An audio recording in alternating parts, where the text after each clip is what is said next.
Imagine the following three scenarios. First, Heinz.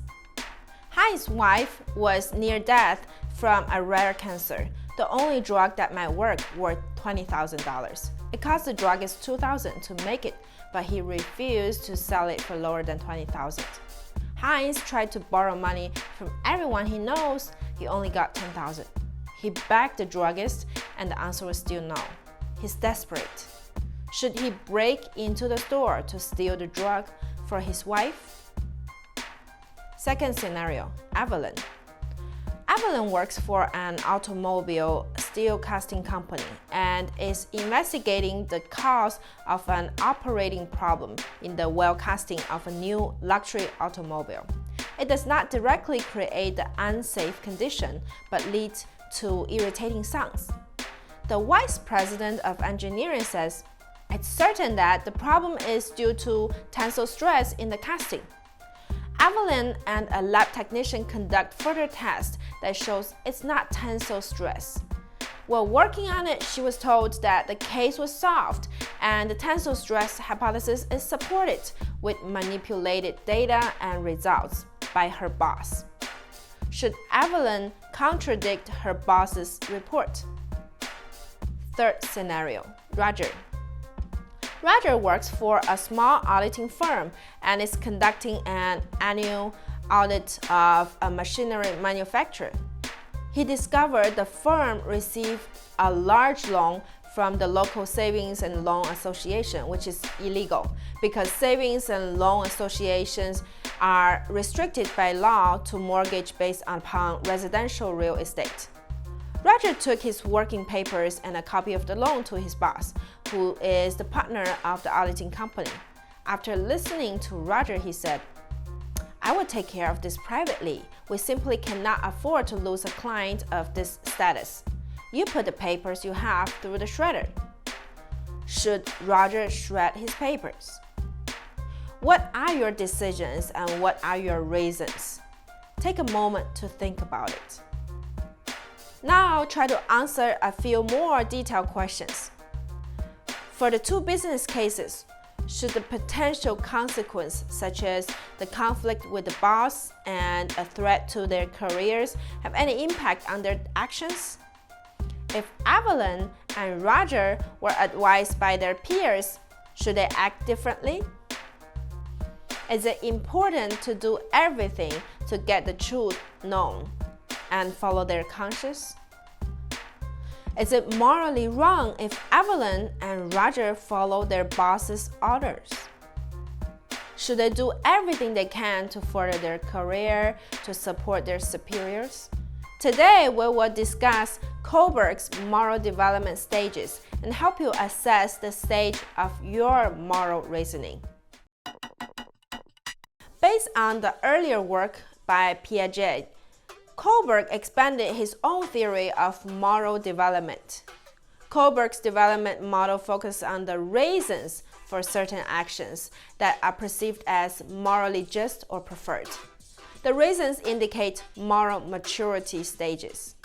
For the pattern, there are 6 total development stages, nested in 3 levels of moral development: pre-conventional, conventional, and post-conventional. Each level contains 2 stages. First, at the pre-conventional level, the reasoning of moral decisions are based on physical or hedonistic consequence of an action, such as punishment, reward, exchange of favors. Stage 1 is the punishment and obedience orientation. The reasoning is mainly based on physically avoiding punishment, following the powerful authorities. Children at this stage normally determine their actions by whether they will be punished by the teacher or the parents, for instance, obeying the rules to avoid the punishment. Like in the Heinz case, if your decision is purely based on lying is wrong, my mom will be mad at me if I lie, then your moral reasoning is at this stage. In the business cases, people's main concern is assessed over the consequence of personal harm. Stage 2 is the instrumental-relativist orientation. The reasoning is mainly based on one's needs. Even if relations are involved, they're more likely to be viewed or interpreted in physical and pragmatic way. You scratch my back, I scratch yours, rather than based on the value of loyalty, gratitude, or justice. They start to understand different individuals and authorities have different views. Reasoning at this moral stage could be, I would be considered as hero if I save someone, or he will feel happy that he can spend the rest of life with his wife. For the business cases, people's main concern is the same, that whether the actions satisfy the personal need or feeling heroic reporting the wrongdoing. At the conventional level, maintaining the expectations of the individual's family, group, or nation is perceived as valuable in its own right. Stage 3 is the interpersonal concordance or good boy, nice girl orientation. People at this stage believe good behavior is the one that pleases or helps others and is approved by others. One earns approval by being nice. Developed at this stage, people understand how choices influence the relationships. If the social norm is that a good husband should save his wife no matter what, then stealing is okay in this case. Or if being a good subordinate or taking it for the team fit the organizational culture, then hide the problems or assume the responsibilities of the wrongdoing will be the actions. Stage 4 is the law and order orientation. People at this stage concerned about following the rules and maintaining the social order. Right behavior consists of doing one's duty, showing respect for authority, and maintaining the given social order for its own sake. An example would be, I will not steal because it's against the laws. I will not shred the papers because it's against the AICPA code. There are criticisms about the differentiations of these two stages and how they favor different gender.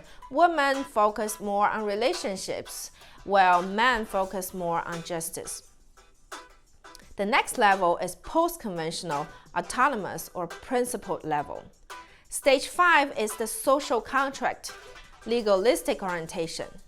Generally, with utilitarian overtones, right action tends to be defined in terms of general public rights and standards which have been critically examined and agreed upon by the whole society.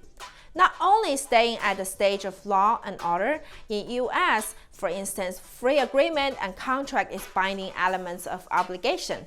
This is the official morality of the American government and Constitution.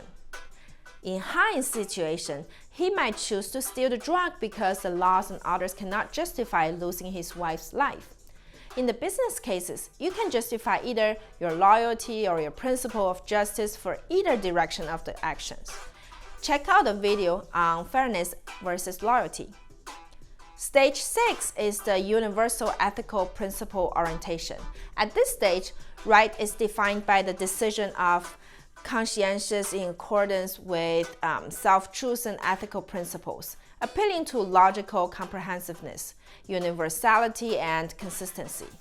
These principles are abstract and ethical, for instance, human rights, justice, equality.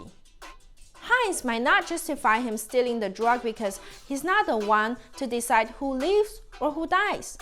Or maybe you should benefit everyone in his wife's situation to correct the system.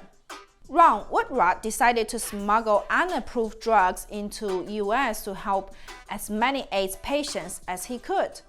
The principle of helping others he chose is beyond law and order. If the system is not correct, we should fight for it. Kohlberg argued there are only a few people reach this stage. Gandhi, Mandela, MLK, who are prepared to pay the consequences that law are against them. One interesting result comparing Heinz's case with the two business cases demonstrate that for uncommon or more remote situations, people claim they reach higher the stage of moral reasoning. And conversely, in moral familiar situations, like a manager rating the business situations, are more likely to claim a more realistic stage of moral reasoning. Empirical results also demonstrate that people's reported moral stage are significantly impacted by the organizational culture. Some implications include the importance of building organizational culture, provide proper organizational guides and incentives to help with managers towards ethical actions. Keep in mind that learning about the stages don't give you an answer for the questions from the scenarios. It is providing you the framework for you to understand which moral maturity stage you are. There are also other criticisms. For instance, researchers argue that people just follow their moral intuitions when they make decisions, and then they go back to look for justifications. Also, emotions are always involved in the decision making, which lead to another interesting question. Will AI make better moral judgment? Thanks for watching. See you next time.